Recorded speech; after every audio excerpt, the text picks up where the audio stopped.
እንደምን አምሽታችኋል። ከኢትዮጵያ ቴሌቪዥን የምሽቱን ዝርዝር ዜናዎች ይዘን ቀርበናል። ምርጫችሁን የኢትዮጵያ ቴሌቪዥን ስላደረጋችሁ እናመሰግናለን። እንደተለመደው የምናስቀድመው አርዕስተ ዜናውን ነው።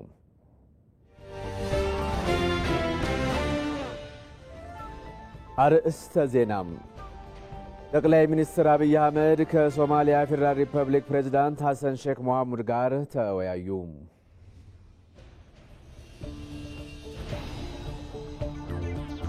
የኢሬቻ በዓል በመልካ ሰበታ፣ በቡራዩ መልካ ቴቴና በቤኒሻንጉል ጉሙዝ ክልል አሶሳ ከተማ በድምቀት ስነ ስርዓት ተከበረ።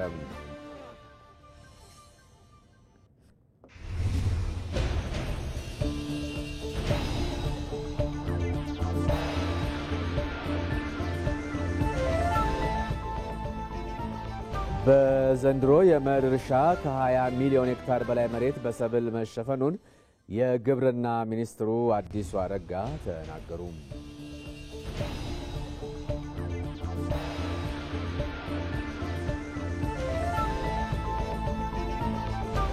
ከውጭ የዜና ምንጭ ሐማስ በድህረ ጦርነቱ ድርድር ጋዛን እንደማያስተዳድር ተገለጸ።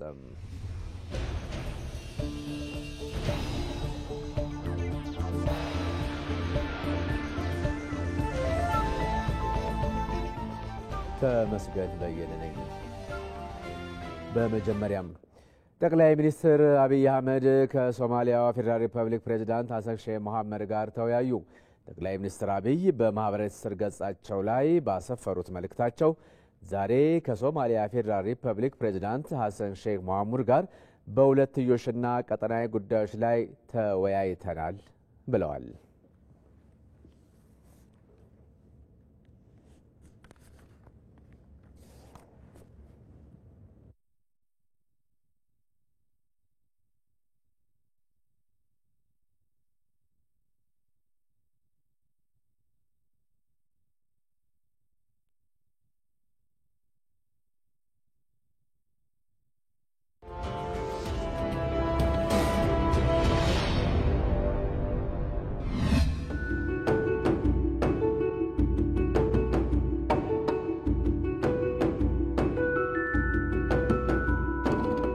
የገጠር ኮሪደር ማለት የእያንዳንዱን አርሶ አደር ቤት አኗኗር ዘዬ መቀየር ማለት ነው። አንድ መንግስት በሀገር ደረጃ ልማት በሀገር ደረጃ የመለወጥን ሐሳብ ቢያቀነቅን ብቻውን በቂ አይደለም። በሃውስሆልድ ሌቭል እያንዳንዱን ቤተሰብ የሚነካና ዲግኒፋይድ ላይፍ እንዲኖሩ የሚያደርግ ካልሆነ በቀር የምናስበውን ብልጽግና አናረጋግጥም።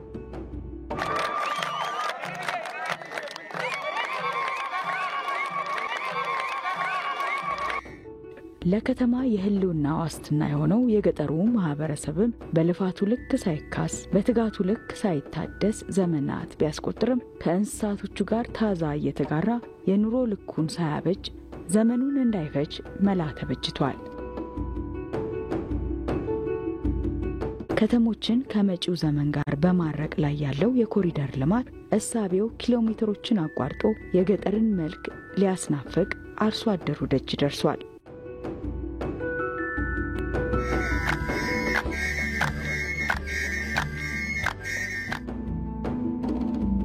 ጠቅላይ ሚኒስትር አብይ አህመድ በክረምት በጎ ፈቃድ በማዕከላዊ ኢትዮጵያ ክልል ያስገነቧቸው ሞዴል የገጠር መንደሮችም ህልም የሚመስለውን እሳቤ እውን አድርገው ታይተዋል።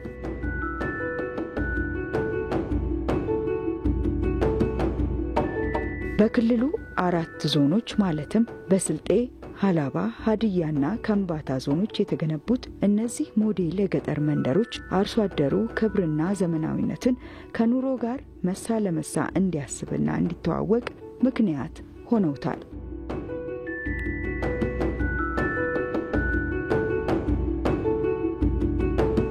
ሞዴል የገጠር መንደሮቹ ከመኖሪያ ቀየው በተገኙ የግንባታ ግብዓቶች እንዲዋቀሩና እንዲደምቁ ሆኗል። እያንዳንዱ መኖሪያ ሳሎን፣ መኝታ፣ ማብሰያና መጸዳጃ ቤቶች ያሉትና ራሱን የቻለ የእንስሳት ማደሪያን አካቶ የያዘ ነው። ሶላር ኢነርጂ የመንደሩ የኃይል ምንጭ ነው። በእያንዳንዱ ጎጆ ባዮጋዝ ጥቅም ላይ ውሎ ማብሰል እንዲቻል ሆኖ የተበጀም ነው። አርሶ አደሩ ሌማቱን ከጓሮ እንዲሞላ የተተወለት ስፍራ አይንም ሆድንም የሚያጠግብ ይሆናል።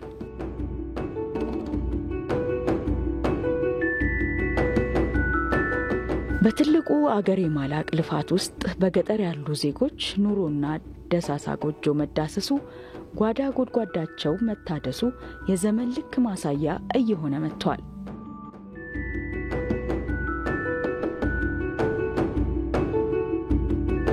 ወደ ሁሉም አካባቢዎች እንዲሰፋና የአኗኗር ባህል እንዲሆኑ የታለመላቸው እነዚህ የገጠር መንደሮች ጉልበቱንም ሀብቱንም ሳይሰስት ለሀገሩ ለሰጠው አርሶ አደር በኑሮ እፎይታን ችረው ተጨማሪ አቅም እንዲያበጅ ብርታት ይሆናሉ። ኢትዮጵያውያን ለዘመናት የገጠሩ ህዝብ አርሶ አደሩ ተሸክሞ አኖሮናል። አሁን ቢያንስ ኑሮ እንዲሻሻል ከነበረበት ደረጃ ከፍ እንዲል በትብብር መልሰን ለገጠሬው መልሰን ለአርሶ አደሩ መልሰን ለተሸከመን ህዝብ የምንከፍልበት ጊዜ ነው። እንደዚህ አይነት ኢኒሼቲቭስ የሰውን ህይወት ይቀይራሉ፣ የሰውን የኑሮ ዘዬ ስልት ይቀይራሉ። ይሄንን በትብብር እንድናደርግ አበክሬ ላሳስባቸው እወዳለሁ። በእንጨት ሸክም ወገባቸው ጎብጦ ዱሩንም ገደሉንም ለሚማስኑ እናቶች ጓዳ ደግሞ ትርጉሙ ብዙ ማጀታቸውንም ሙሉ ያደርገዋል።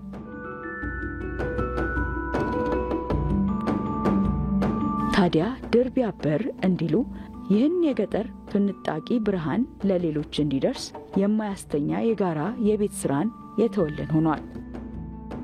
እኛ አርሶ አደር የራሱ የተለየ ሽንት ቤት ኖሮት ሽንት ቤት ውስጥ ውሃ ማየት፣ ሶላር ማየት፣ በጓሮ የሚበላ ነገር በስፋት ማየት ትልቁ የእርካታ ምንጭ ነውና ተጋግዘን እጃጠር የሆኑ የኛን ሰዎች በመደገፍ ኑሯቸውን እናሻሽል፣ ኑሯቸውን እንቀይር። ያ ሲሆን የኢትዮጵያ ብልጽግና ወደምናስበው ደረጃ ይመጣል። ግድብ ገድበናል፣ ጥሩ ነገር ነው። ጋዝ አወጥተናል፣ ጥሩ ነገር ነው።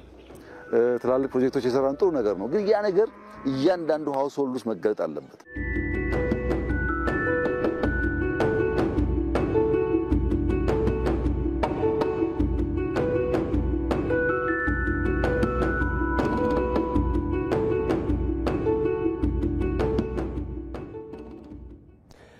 ከኢትዮጵያ ቴሌቪዥን የሰዓቱ ዜና እንደቀጠለ ነው። የመልካ ሰበታ ኢሬቻ በዓል በድምቀት ተከብሯል። በሸገር ከተማ አስተዳደር ሰበታ ክፍለ ከተማ በመልካ ሰበታ ባህልና ወጉን ጠብቆ ነው የኢሬቻ በዓል የተከበረው። አሊ ደደፎ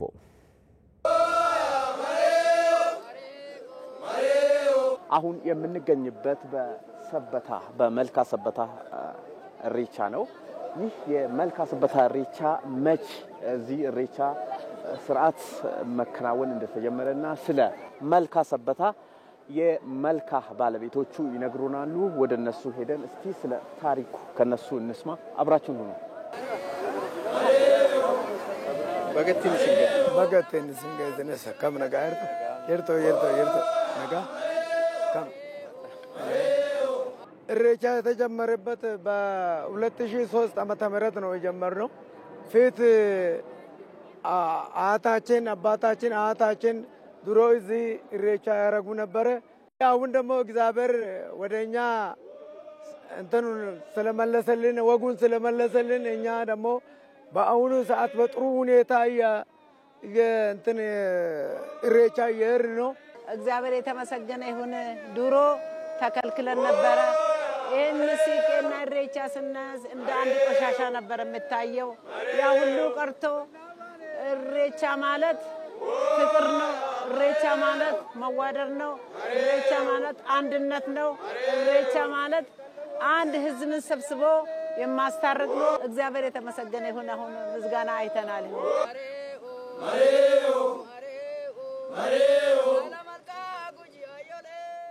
ትርጉሙ አሁን ከቀሮ ጋራ ከቀሬ ጋራ መሬው የሚባል መልካ ሲሄድ ዝም ብሎ አይከድም። ይኸው በአመት አሳለፍከኝ እንኳን ያደረሰኝ ብሎ ነው ማሬ ማለት እንኳን ያለፈው አሳለፍኩን በአሁኑ አደረስክ ባይ ነው። እንደ ሌሎች መልካዎች የመልካ ሰበታ ኢሬቻ ህዝቡም እንዲታደምበትና በስፋት እንዲገኝበት የአሁኑ ትውልድ መስራት እንዳለበትና ለቀጣዩ ትውልድም ማሳለፍ እንዳለባቸው ነው የዚህ አካባቢ ነዋሪዎች የነገሩ።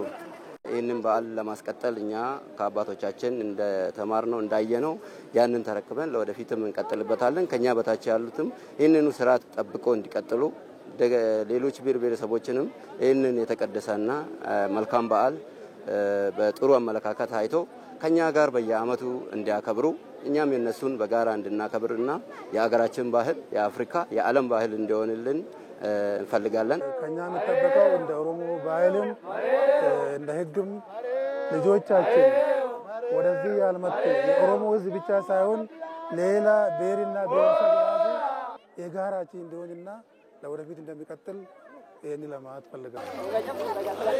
ፈጣሪ ሆይ ዘንድሮ ያደረሰን በየዓመቱ አድርሰን ሰላም አድርግልን። ኢሬቻውን እንግዲህ ተመልካቾቻችን የመልካ ሰበታ ኢሬቻ እስካሁን ወደ እናንተ ስናቀርብ የነበረው ይሄን ይመስላል። ኢሬቻው የሰላም ይሁንልን፣ ዓመቱም የጥጋብ የሰላም ይሁንልን።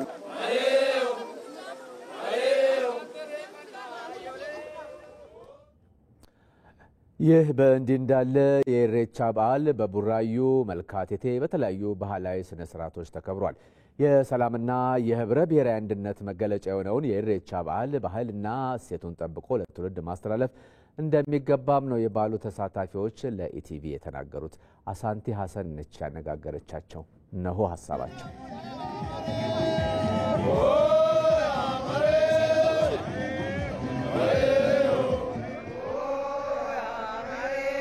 ከድሬዳዋ ነው የመጣሁት። የምኖረው ለጊዜው ኦሮሚያ ነው። በቡራዩ ክፍለ ከተማ ነው የምኖረው። በጣም የኦሮሞ ጥሩ ብዙ ትምህርታ ብዙ አዳ አስተምረውኛል። ከነሱ ጋር ነው የምኖረው። የራሴን ቤት ገዝቼ እንድኖር አድርገውኛል። በቃ ጥሩ ነገር የተማርኩት ከኦሮሞ ነው። ዘንድሮ ደስ የሚለው የእርቅ ጊዜ ነው። በቃ ጥሩ ነው።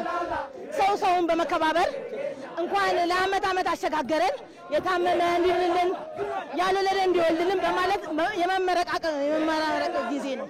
ጠርቶ ጋብዘውኛል። በጣም ስነ ምግባራቸው ለሰው ያላቸው ክብር በጣም ጥሩ ነው ብዬ ነው ማለት። ድሬዳዋ ሲሄድ ነው ለአገሬ ልጆች የምነግራቸው። ከዛ መጥቶ የሚቀጥለው አመት እህቶቼ እዚህ እንዲያከብሩ አደርጋለሁ። ያን ሁሉ ልጁ ይሄ አይቶ ይሄን ሰምቶ ይሄን ተምሮ አብሮ አቅፎ ወደፊት እንደሚራመድ ስርዓቱ እንደሚማር ከአባቶች ያስተምሩ ውጭ የገዳ ስርዓቱ ያስቀመጠ ምንም ሳይጨመር ምንም ሳይቀነስ አብሮ ተሳትፎ እንደሚኖር ያደርጋል።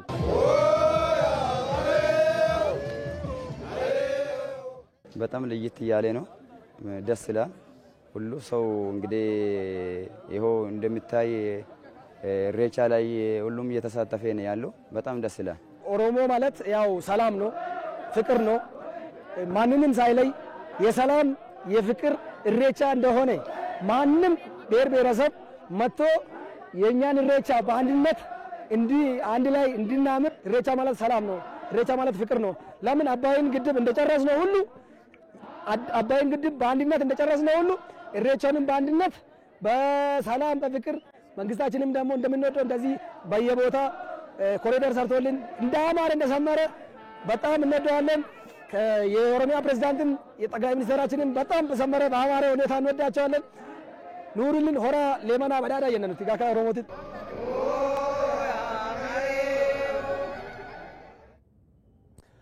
በህዝቦች መካከል የአብሮነትና የአንድነት ማጠናከሪያ የሆነ ኢሬቻ በዓል በቤኒሻንጉል ጉሙዝ ክልልም በአሶሳ ከተማ ተከብሯል። በዓሉ ትውፊቱን ጠብቆ ለትውልድ እንዲተላለፍ ደግሞ ትኩረት ይደረጋል ብለዋል የበዓሉ ተሳታፊዎች። ነስረዲን ሐሚድ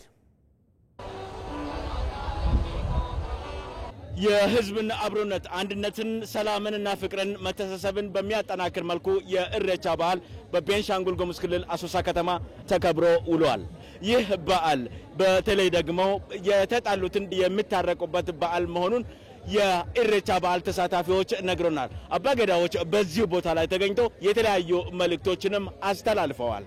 ኢሬቻ በዓል ለኦሮሞ ህዝብ ብቻ ሳይሆን ለብሔር ብሔረሰቦች የሰላም የፍቅር የአንድነትና የአብሮነት በአብሮነት የመኖር አብሮ የመብላት የመደጋገፍ በጋራ የመኖር በአንድነት የሚኖር ሰላምን የሚፈልግ ሰላምን የሚሰብ እግዚአብሔርን እየለመነ ለህዝብም እየለመነ የሚሄድ ነው። ኢሬቻ በተለይ በኦሮሞ ህዝብ ብዙ ቦታ አለው። ኢሬቻ በአሶሳ ላይ ዛሬ በጣም በደመቀ መልኩ የህዝባችንን አንድነትና መከባበር የታየበት እጅግ በጣም ሰላም የታየበት ደስ የሚል በዓል ነው። ኢሬቻ የሰላም የፍቅር የመደጋገፍ የመተሳሰብ ኢሬቻ ነው። በጣም እናመሰግናቸዋለን።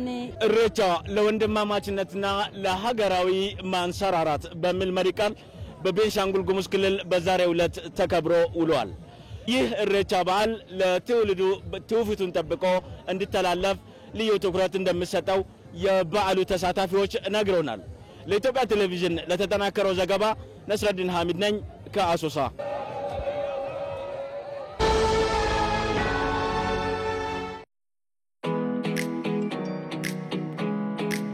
የቴክኖሎጂ ችሮታዎች ባደጉ ቁጥር ሰውን ለመጉዳት የሚጠቀሟቸውም ይበዛሉ። የዕለት ጉርሶንም ሆነ ለነገ ያሉትን አንጡራውን ከቀማኞች ለመታደግ ማስተዋልን ይሻል።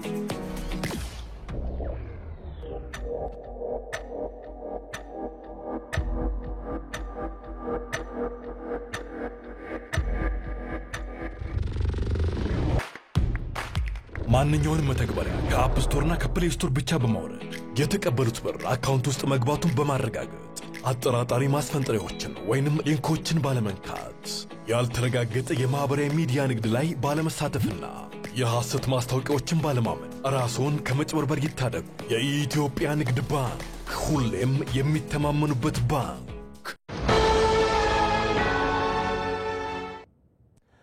በዘንድሮ የመኸር እርሻ ከ20 ሚሊዮን ሄክታር በላይ መሬት በሰብል መሸፈኑን የግብርና ሚኒስትሩ አዲሱ አረጋ ተናገሩ። የኩታ ገጠም እርሻ ምርታማነትን በእጅጉ መሻሻሉን የተናገሩት ሚኒስትሩ አዲሱ አረጋ በማዕከላዊ ኢትዮጵያ ክልል ጉራጌ ዞን እንደዚሁም በቀቤና ልዩ ወረዳ የተሰሩ ያሉ የግብርና ልማት ስራዎችን ተመልክተዋል። ወንዶሰን አፈወርቅ የግብርና ሚኒስትሩን አዲሱ አረጋን ጨምሮ የፌዴራልና የክልል ከፍተኛ የሥራ ኃላፊዎች በማዕከላዊ ኢትዮጵያ ክልል ጉራጌ ዞን እንዲሁም በቀቤና ልዩ ወረዳ በኩታ ገጠም በስፋት እየለማ የሚገኘውን የበቆሎና የጤፍ ማሳ ጎብኝተዋል። በዚህ ወቅት የግብርና ሚኒስትሩ አቶ አዲሱ አረጋ በዘንድሮ የመኸር ወቅት ከ20 ሚሊዮን ሄክታር በላይ መሬት በተለያዩ ሰብሎች መሸፈኑን ገልጸዋል። በዘንድሮ መኸር ከ20 ሚሊዮን ሄክታር በላይ በሬት በተለያዩ ሰብሎች ተሸፍኗል። ከዛ ውስጥ 12.3 ሚሊዮን የሚሆነው በኩታ ገጠም ያስተራረስ ዘዴ ወይም ደግሞ በክላስተር የለማ ነው። በክላስተር ማልማት በርከት ያሉ ጠቀሜታዎች አሉት። አርሶ አደሮች በተበጣጠሰ መሬት ላይ ከሚሰሩት እስካሁን ባለው ተሞክሮና በተደረገው ጥናት ምርትና ምርታማነትን ከ30% በላይ እንደሚጨምር ተረጋግጧል ማለት ነው። በሀገሪቱ ከጊዜ ወደ ጊዜ እየሰፋ የመጣው የኩታ ገጠም እርሻ ምርታማነትን በእጅጉ እያሳደገ መሆኑንም አቶ አዲሱ ገልጸዋል። በፊት በተበጣጠሰ የአርሶ አደር ማሳ ላይ ምርትና ምርታማነትን ጨምረን የምግብ ዋስትናን ማረጋገጥ እንዲሁም ደግሞ ለኢንዱስትሪ ግብአት የሚሆን ምርት ማምረት አዳጋሽ ነው የሚሉ አስተሳሰቦች ነበሩ።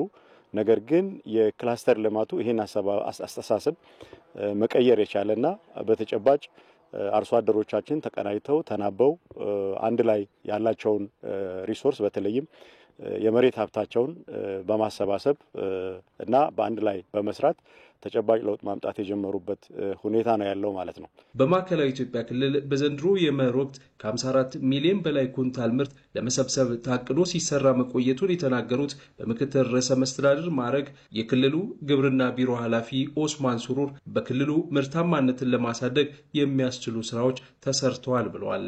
ዜጎችን ሁለንተናዊ ብልጽግና ሊያረጋግጥ የሚችል የምርታማነት እድገት በሁሉም ሰብሎች በሚባል ደረጃ እየታየ መጥቷል። በዚህ ዓመት እንግዲህ በመኸር ከ564 ሺህ ሄክታር በላይ ማሳ በማልማት ከ54 ሚሊዮን በላይ ኩንታል ምርት ለማምረት ግብ አስቀምጠን ገብተን ነበር። ከዚህ አሁን በቆሎ በ89 ሺህ ሄክታር በመሸፈን ከ10 ሚሊዮን ኩንታል በላይ ምርት ለማምረት ግብ አስቀምጠናል። እንግዲህ ያስቀመጥናቸው ግቦች እኛ ባለን የመስክ ምርት የቅድመ ምርት ትመና ይሄንን ከዛ በላይ ማሳካት ይቻላል የሚቻልበት እድል መኖሩን ነው ያየ ነው። በስንዴ ከ444 ሺህ ሄክታር በላይ በሰብል የመሸፈን ግብ ተቀምጦ ከ145 ሺህ በላይ ተሸፍኗል። ሌሎቹም በጤፍ በገብስ እና በሌሎቹም ሰብሎች ያስቀመጥናቸው ግቦች በተጨባጭ ያሳካንበት ሁኔታ አለ። አርሶ አደሮች በበኩላቸው እንደሚሉት የኩታ ገጠም እርሻ ምርታማነታቸውን አሳድጓል። ከአሁን ቀደም በተንጠባጠበው ከ40 እስከ 50 ሄክታር ነበር። አሁን ግን ከ80 እስከ 120 ኩንታል ምርት እናገኛለን። የሚል እንትን አለኝ። ስለዚህ ኩታ ገጠሙ በጣም ለጥበቃም ለብዙ ነገር በጣም ጥሩ የሆነ ቁጥጥር አለው። አሁን በሰፊው እኛ በቆሎ ነው እያለማን ያለ ነው። በቆሎ ነው እስካሁን እያለማን ያለ ነው። ጤፍም በተመሳሳይ በደንብ እያመረትን ነው። በማዕከላዊ ኢትዮጵያ ክልል ጉራጌ ዞን ከአርሶ አደሩ በተጨማሪ የግል ባለሀብቶች እያካሄዷቸው ያሉ የግብርና ልማት ስራዎችም ተጎብኝተዋል። በተያያዘ ዜና በግብርናው ዘርፍ ምርታማነትን ለማሳደግ ሙሉ አቅምን ልማት ላይ መዋል እንደሚገባ የማዕከላዊ ኢትዮጵያ ክልል ርዕሰ መስተዳድር ዶክተር እንዳሻው ጣሰው ገለጹ። የክልሉ የ2017 የግብርና ሴክተር አፈጻጸም ማጠቃለያና የ2018 የበጋ ወቅት ስራዎች ማስጀመሪያ መድረክ ተካሂዷል። በመድረኩም ግብርናን ለማዘመን በተሰሩ ስራዎች ምርታማነትን ማሳደግ መቻሉ ነው የተገለጸው። ከዚህ ቀደም በክልሉ ያልተለመዱና ከፍተኛ ኢኮኖሚያዊ ጠቀሜታ ያላቸው ሰብሎችም እየተመረቱ ስለመሆኑ ተነስቷል። የክልሉ ርዕሰ መስተዳድር ዶክተር እንዳሻው ጣሰው እንዳሉት በግብርናው ዘርፍ ምርታማነትን ይበልጥ ለማሳደግ ሙሉ አቅምን ልማት ላይ ማዋል ይገባል። ሙሉ አቅምን ልማት ላይ ማዋል የአርሶ አደርን የልማት አቅም የሚሰልቡ ጉዳዮችን መቆጣጠር ያስፈልጋል። ሌሎች አርሶ አደሮች በርካታ ጊዜ ከኛ ጋር በስብሰባ ማሳለፍ የለባቸው። ስብሰባም ካለ የሚሰበስበው ሰው ማሳቸው ላይ ሄዶ ነው መሰብሰብ ያለበት። መጠራት የለባቸው። እኛ ነን መሄድ ያለብን። ከሆነም አጫጭር ነገር። ሌላው የተለያዩ ግብአቶችን በአግባቡ መጠቀም። የጤና ኤክስቴንሽን ሰራተኞች ከሰለጠኑ በኋላ እነሱ ጋር ሆነው እንዲያገለግሉ ማድረግ። ማሳን መከታተል፣ መቆጣጠር። የማሳ በሽታዎች ሲከሰቱ በፍጥነት ሪፖርት ማድረግ፣ ምልክቶች ሲከሰቱ በፍጥነት ሪፖርት ማድረግ፣ የሙያተኞችን ድጋፍ መውሰድ።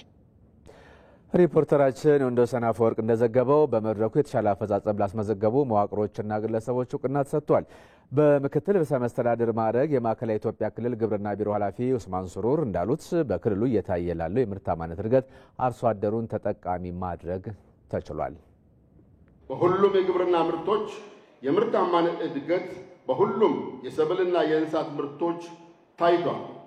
ላብነትም በወተት፣ በእንቁላል፣ በበቆሎ፣ በስንዴና አትክልት ሰብሎች እና የእንስሳት ውጤቶች ከፍተኛ የሆነ ምርታማነት ማየት ጀምረናል።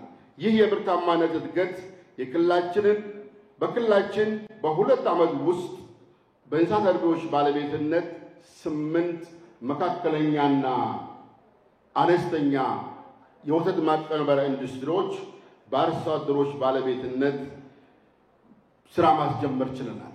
እንግዲህ አርሶ አደሩ ከግብዓት እስከ እሴት ጭመራ፣ ከማምረት እስከ ገበያ፣ ከማምረት እስከ ኢንዱስትሪ ባለቤትነት ማዝለቅ ተችሏል።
ብሔራዊ የሰንደቅ ዓላማ ቀን ነገ በአዲስ ቀን የሀገር ጉዳይ በነገው የአዲስ ቀን መሰናዶ የሀገር ጉዳይ የሉዓላዊነትና የሕዝቦች አንድነት መገለጫ የሆነውን ብሔራዊ ሰንደቅ ዓላማ ቀንን በልዩ ትኩረት እንመለከታለን። የኢትዮጵያ ሰንደቅ ዓላማ ቀለማቱ የሀገሪቱን ታሪክ፣ አርማውም የዘመኗን ኢትዮጵያ እኩልነትና ብሩህ ተስፋ የሚወክል ሕያው ምልክት ነው። ይህ ቀን የሀገር ፍቅርን ስሜት ከፍ አድርጎ በማሳየት ሰንደቅ በሕግ ያለውን ክብር የመጠበቅና የማሳደግ ዜጋዊ ግዴታን የምናጸናበት ታላቅ ሀገራዊ ክስተት ነው። በዚህ ረገድ ሰንደቅ ዓላማችን በታሪክና በዘመናዊ ልማት ውስጥ ያለውን ሚና እንዳስሳል።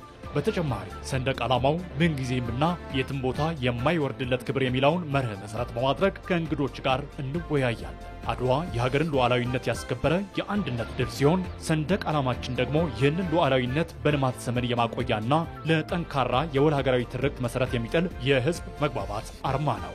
አዲስ ቀን ይህንን ጉዳይ ጨምሮ ሌሎች ጉዳዮችንም አካተው ነገ ከ1 ሰዓት እስከ 3 ሰዓት ከሰናይት ብርሃኔና ከሀብታሙ ተክለስላሴ ጋር ይጠብቃችኋል። አዲስ ቀን። በኦሮሚያ ክልል በዘንድሮ ዓመት የምርት ዘመን 1.5 ሚሊዮን ሄክታር መሬት በሩዝ ምርት መሸፈኑን የክልሉ ግብርና ቢሮ አስታወቀ። በጅማ፣ በኢሉባቦር፣ በቡኖ በደሌ እንደዚሁም ደግሞ በወለጋ ሩዝ በስፋት እየተመረተ መሆኑን ነው የቢሮ ኃላፊው ጌቱ ገመቹ የገለጹት። በጅማ ዞን ሸቤ ሆምቦ ወረዳ አርሶ አደሮች ሩዝ በስፋት በማምረታቸው የተነሳም ተጠቃሚ ስለመሆናቸው ነው የተነገረው። ራሄል አብደላ በኢትዮጵያ ምግብ ዋስትናን ለማረጋገጥ ከተያዙ ሰብሎች መካከል አንዱ የሆነው የሩዝ ሰብል በሀገሪቱ የተለያዩ ክፍሎች በስፋት እየተመረተ ይገኛል። በጅማ ዞን ሸቤ ሆምቦ ወረዳ ጊሼ ቀበሌ ነዋሪ የሆኑት አርሶ አደር ጀማር እድሪስ የሩዝ ምርት ከዚህ ቀደም ከሚዘሯቸው የተለያዩ አዝርቶች በተሻለ መልኩ ውጤታማ እንዳደረጋቸው ገልጸው ከዘንድሮ የምርት ዘመን የተሻለ የሩዝ ምርት እናገኛለን ብለው እንደሚጠብቁ ተናግረዋል። ከአንድ ሄክታር 60 ኩንታል ድረስ እናገኛለን። እንዲሁም ደግሞ አንዳንድ ደግሞ ዘንድሮ የተሻለ ምርት እናገኛለን ብለን እንገምታለን። ከአምናው የተሻለ ቢያንስ 70 እንደዛ እናገኝ እንችላለን። መንግስት እያደረገ ያለው ድጋፍ ያው ግብርና ከጀርባችን ናቸው። እንዲሁም ደግሞ ማዳበሪያን በተመለከተ በዚህ ህብረት ስራ ማህበር ስላለ በህብረት ስራ ማህበር አማካኝነት እንላልና እና ተጠቃሚ የሆነ ግብርና ባለሙያዎች ጋር አብረን ይሆን። ሌላኛው የሩዝ ምርት ላይ የተሰማሩት አርሶ አደር አዲሱ ሙሳ የግብርና ባለሙያዎች ባደረጉላቸው ድጋፍ የሩዝ ምርትን በሄክታር ከ60 እስከ 70 ኩንታል ለማግኘት እየሰሩ መሆኑን ይናገራሉ። ሩዝ ያለበት ደረጃ ዘንድሮ ምርጥ ነው። ምሳሌ አሁን ቢያንስ 6 ሄክታር መሬት አለ። 1 ኩንታል 7000 ብር ነው ሸኩት። አሁን ደግሞ ቀጣይም የዛን የበለጠ ምርታማ ማሳደግ ስትራቴጂ ይዤ እየሰራሁ ነው። በወረዳው ካሉ 20 ቀበሌዎች በ14ቱ የክላስተር የሩዝ ምርት ለማሳደግ በስፋት እየተሰራ መሆኑን የሚገልጹት የወረዳው ምክትል አስተዳደርና የግብርና ቢሮ ኃላፊ መሐመድ አባረሻድ ከተዘጋጁት 14 የሩዝ ዝርያዎች 6ቱ በስራ ላይ መዋላቸውን ይናገራሉ። ከዚህም በፊት ከ3000 ሄክታር የማይበልጥ ማሳ ነው የሚዘራው። አሁን ግን እስከ 41000 ሄክታር ደርሰናል እንደ ወረዳ ማለት ነው። ያ ማለት በስፋት አርሶ አደሮቻችን እየለመዱ እያስፋፉ እኛም የግብርና ኤክስቴንሽን እንዲስፋፋ እያደረግን በክላስተር እየተዘራ እንዲዘራ እያደረግን የሙያ ድጋፍ እየሰጠን ከዚህም በፊት 3 እና 4 ዝርያ የማይበልጥ ዝርያ ያለው አሁን እስከ 8 ሞልተናል ማለት ነው። በኦሮሚያ በጅማ ዞን በኢሉባቦርና በቡኖ በደሌ አካባቢዎች የሩዝ ምርትን ለማሳደግ ታስቦ በትኩረት እየተሰራ መሆኑን በኦሮሚያ ክልል የግብርና ቢሮ ኃላፊ ጌቱ ገመቹ ተናግረዋል።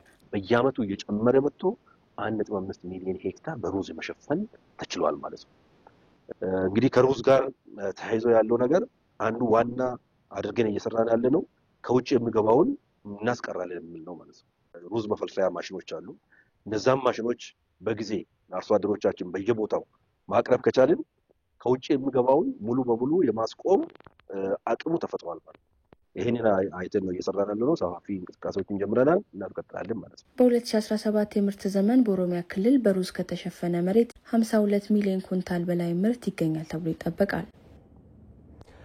ህብረተሰቡ የጤና ምርመራን ማዕከል በማድረግ ለበሽታ ከመጋለጡ በፊት በመከላከሉ ላይ እንዲያተኩር ተጠየቀ። ጤና ሚኒስቴርና የኢትዮጵያ የልብ ማህበር በጋራ ያዘጋጁት የዓለም የልብ ቀን አንድም የልብ ምት አታምልጠን በሚል መሪ ሀሳብ ተከብሮ ውሏል።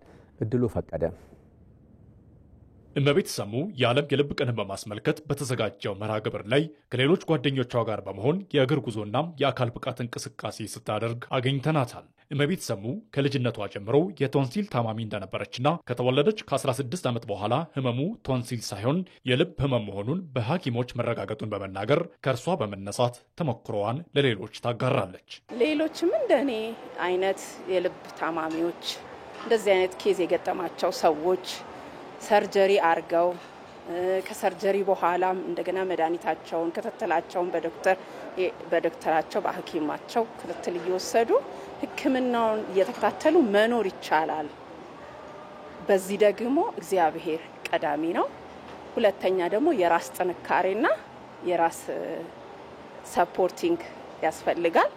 እድናለሁ እኖራለሁ ብሎ ራስን ለመድኃኒቱ ለሚመጣው ማንኛውም ነገር አዘጋጅቶ ወደፊት መቀጠልና መኖር ይቻላል። መድኃኒታችሁን በአግባቡ ውሰዱ፣ ሰርጀሪያችሁን ተከታተሉ፣ ሕክምናችሁን ተከታተሉ ብዬ ይሄን መክራለሁ። ለልብ ህመም ተጋላጭ ከሚያደርጉ ነገሮች አንዱ የአየር ንብረት ለውጥ መሆኑን ያነሱት የጤና ሚኒስትር ዴኤታ ከፍተኛ አማካሪ ሌሊሳ ማኑኤል ህብረተሰቡ ጤናውን ከሚጎዳ ነገር መጠንቀቅ እንዳለበት ነው ያነሱት። ህብረተሰቡ ራሱን መከላከል ያለበት ጠቃሚ ያልሆኑ ምግቦችን እንደ ጮማ፣ ስብ በጣም ጥሩ ኑሮ ሁኔታ ተብለው የሚገለጹ ነገሮች ቢሆኑ ሰውን በጣም ጤናውን የሚጎዱ ናቸው። በተጨማሪ አልኮል መውሰድ፣ እነዚህ ነገሮች መቀነስ። የኢትዮጵያ ልብ ማህበር ፕሬዝዳንት እንዳለ ገብሬው በበኩላቸው ህብረተሰቡ የጤና ምርመራን ማዕከል በማድረግ መከላከሉ ላይ ትኩረት ማድረግ እንዳለበት ነው የተናገሩት። እንዳየው ነው መልእክቱ። ያው ዶንት ሚስ ኤ ቢት ይላል እና አንድም የልብ ምት አታምልጠን ነው እና ማለት ህብረተሰቡ የጤና ምርመራን ማዕከል አድርጎ እንደው ማለት እድሜው ከ40 ዓመት በላይ የሆነ ሰው ቢያንስ በአመት አንዴ ሙሉ የጤና ምርመራ ቢያደርግ በሽታው ብዙ ሳይሄድ በጊዜ መያዝ ስለሚቻል መከላከል እንችላለን። እኛ ሀገር ከሚከሰቱ የልብ 80% መከላከል የምንችለው ነው። ስለዚህ መከላከል ስለምንችል እዛ ላይ ትኩረት ያደርግላለሁ። በፈረንጆቹ 2019 በተሰራው የዓለም የበሽታዎች ጫና ጥናት ውጤት በኢትዮጵያ 2.8 ሚሊዮን ሰዎች የልብ ህመም እንዳለባቸው የሚያሳይ ሲሆን አንድም የልብ ምት አታምልጠን በሚል መሪ ሐሳብ የዓለም የልብ ቀን ተከብሮ ውለዋል። በኢትዮጵያ የአካል ጉዳተኛ የህብረተሰብ ክፍሎች ላይ ያተኮረ ፖሊሲ ባለመቀረጹ የተነሳ ተገቢውን ትኩረት ሳያገኙ መቆየታቸው ተጠቆመ። ይሁንና በአሁኑ ወቅት ግብረሰናይ ድርጅቶችና ሌሎች አጋር አካላት ባደረጉት ግፊት ፖሊሲው በረቂቅ ሂደት ላይ እንደሚገኝም ነው የተገለጸው። ሳራ ሳህለ ስላሴ ግርማው አለም በአካል ጉዳቱ ምክንያት ለበርካታ ዓመታት ስራ አጥ ሆኖ ኖሯል። አሁን ምስጋና ለዊ አር ኤብል ፕሮግራም ይሁንና ተስፋ የተሰኘ ዳቦ ቤትን ከሸሪኩ ሳሙኤል ጌቱ ጋር ሆነው ከፍተዋል። ከራሳቸው አልፎም ለሁለት ሰዎች የስራ ዕድልን ፈጥረዋል። ሳይኮሎጂ፣ የቢዝነስ ፕላኖች ሲያሰለጥነን ቆየ። ካሰለጠነን በኋላ መስሪያ እቃዎች ማቴሪያል ሰጠን። ዳቦ ማብኪያ፣ መጋገሪያ፣ መፈኮሻ ኦፎን እና የቺፕስ መስሪያ ሰጥተናል እና ከዛ የ3 ወር ደግሞ የቤት ክራይ ወደ 60 ሺህ ምናምን ያህል የቤት ክራይ ከፈለልን። አሁን በህይወታችን ትልቅ ለውጥ አለ። ያው አንድ አካል ጉዳተኞች የምግብ ዋስትና እንኳን አረጋግጠናል ማለት ይቻላል። ዳቦ ቤታችን ብሩህ ተስፋ ነው ያልነው እኛ ራሳችን የሰየምነው ማለት በቃ ገና ወደፊት ትልቅ ደረጃ መድረስ እንችላለን። ያ ማለት ጉዳታችን ምንም አይነት ነገር አይገድበንም ማለት ነው። ዊ አር ኤብል ፕሮጀክት የዛሬ 5 ዓመት የተቋቋመና የአካል ጉዳተኞችን ህይወት ለማሻሻል የተጀመረ ነበር። በዟ ኢትዮጵያ ፕሮጀክት አስተባባሪነትና በዋናነት ከኔዘርላንድ መንግስት በተለገሰ የገንዘብ ድጋፍና የሌሎች 8 አጋር ድርጅቶች ድጋፍ ሲሰራ የቆየም ነው። የምግብ ዋስትናን ማረጋገጥ የመጀመሪያ ጎሉ ነው የፕሮግራሙ። ከግማሽ ሚሊዮን በላይ የሚሆን ማህበረሰብ ክፍል አድረስ ተደርጓል። ዳይሬክትሊ ፌዴሬሽኖችም የተፈጠሩበት ሁኔታ አለ። የኦፒዲዎቹ ኮሌክቲቭሊ መጥተው የራሳቸውን ፌዴሬሽን አቋቁመው በጀት ከመንግስት እንዲመደብላቸው ኢንፍሉዌንስ አድርገው ያሉ ኤግዚስቲንግ ፖሊሲዎችን ኖርሞችን ሁሉ እስከመቀየር የመጡበት ነው። ፕሮግራሙ በአዲስ አበባ፣ ድሬዳዋ፣ ሐረርና ሐረርጌ አካባቢ የሚገኙ ድጋፍ የሚሹ አካል ጉዳተኞች በእንችላለን መንፈስ እንዲደራጁና ለመብታቸው እንዲቆሙ አስተዋጽኦ አበርክቷል። ከ200 በላይ አካል ጉዳተኞችን ያበቃበት ሁኔታና እንደዚሁም ደግሞ አእምሮ ግሱነት ላለባቸው ከነ ቤተሰቦቻቸው ጭምር ድጋፍ በማድረግ ይሄ ፕሮጀክት በጣም በሰፊው አቅም ፈጥሯል። የአካል ጉዳተኞች ፖሊሲ እንዲረቅም ምክንያት ሆኗል። አሁን ላይ የአካል ጉዳተኞች ፖሊሲ ተረቆ አልቆ በፕላንና ልማት ሚኒስቴር አማካኝነት ወደ ጠቅላይ ሚኒስትር ጽሕፈት ቤት ለመላክ ፋይናል ቅርጹን የያዘበት ሁኔታ ነው ያለው። ዲሴቢሊቲ ስራዎችን በየሴክተሩ የሚገመግም ሪፍሌክት የሚያደርግና ጥብቅና የሚቆም መዋቅር ከፕሮጀክቱ ጊዜ በኋላም የሚቀጥል በገቨርንመንት ቴክ ኦቨር የተደረገ ስራ ተሰርቷል። ፕሮጀክቱ ብዙ ድጋፍ ያድርግላቸው እንጂ ቀጣይነት ያለው ድጋፍ እንደሚሹም ነው እነ ሳሙኤል የሚገልጹት። መለወጥ እንፈልጋለን፣ ሌላም የስራ እድል መፍጠር እንፈልጋለን። ከዛ አንፃር ግን የቤት ኪራይ የሚባለው ሸክም እላያችን ላይ እንዲወጣ ስለምንፈልግ መስሪያ ቦታዎች ፕሊዝ እባካችሁ የተለመደ ትብብራችሁን እንድታደርጉልን በጣም እንፈልጋለን። ለአካል ጉዳተኞች የሚፈጠረው የስራ እድል 1/5 የሆነውን የህብረተሰብ ክፍል ማገዝ ነው። በመሆኑም ተጠቃሚነታቸው ላይ ትኩረት አድርጎ መስራት ያሻል ተብሏል። ወጣቶች በሀገር እድገትና ዘላቂ ሰላም ግንባታ ስራዎች ላይ አዎንታዊ ሚናቸውን ሊያሳድጉ እንደሚገባ ተጠቆመ። የሰላም ሚኒስቴር ከሐዋሳ ዩኒቨርሲቲ ጋር በመተባበር 14ኛ ዙር ብሔራዊ የበጎ ፈቃድ ማህበረሰብ አገልግሎት ስልጠናን በሐዋሳ አስጀምሯል። ስልጠናው ከተለያዩ ክልሎች የተውጣጡ በጎ ፈቃደኛ ወጣቶች ለአንድ ወር በሰላም ግንባታና በሌሎች የወጣቶች ሚና ዙሪያ ትኩረት በማድረግ የሚሰጥ ነው። ወጣቶች በሀገር እድገትና ዘላቂ ሰላም ግንባታ ስራዎች ላይ አዎንታዊ አበርክቶ እንዲኖራቸው የሚያስችል እንደሚሆንም ነው የተጠቆመው። በቀጣይ ወጣቶቹ የሰላም አምባሳደር ሆነው በሚሰማሩባቸው ክልሎች ሁሉ ማህበረሰባዊ ትስስርን በማጠናከር ለብሔራዊ መግባባት ትርጉም ያለው ስራ እንደሚያከናውኑም ነው ሪፖርተራችን ሚካኤል ገዙ የዘገበው። በስልጤ ዞን የወራቤ ከተማ ማዘጋጃ ቤት በመዘመኑ የተነሳ የተሻለ አገልግሎት ማግኘት መጀመራቸውን ኢቲቪ ያነጋገራቸው ነዋሪዎች ገለጹ። ማዘጋጃ ቤቱ የተለያዩ አገልግሎቶችን ዲጂታላይዝ በማድረጉም ብልሹ አሰራርን መቀነስ እንዳስቻለው ነው የተነገረው። ዝርዝሩ የመሐመድ ረህመቶ ነው። እንግልትና የመልካም አስተዳደር ችግሮች ከሚስተዋልባቸው አገልግሎቶች መካከል ማዘጋጃ ቤታዊ አገልግሎቶች ተጠቃሽ ናቸው። በስልጤ ዞን የወራቤ ከተማ ማዘጋጃ ቤትም ለበርካታ ዓመታት መሰል ችግሮች እንደነበሩበት ኢቲቪ ያናገራቸው ነዋሪዎች ይገልጻሉ። በፊት ከነበረው የፋይል መጥፋት፣ የሰራተኛ እንደውም በተጨማሪ በአንድ ሰነድ የተለያየ በአንድ ቦታ ላይ የተለያዩ ሰነዶች ሰሩ ነበር። ቀደም ሲል ስህተት ከዚህ በፊት እዚህ ጋር የሳርታችሁ የስም ዝውውር በሚደረግበት ሰዓት ከዚህ ወደ አስተዳደር ነበር የሚካሄደው።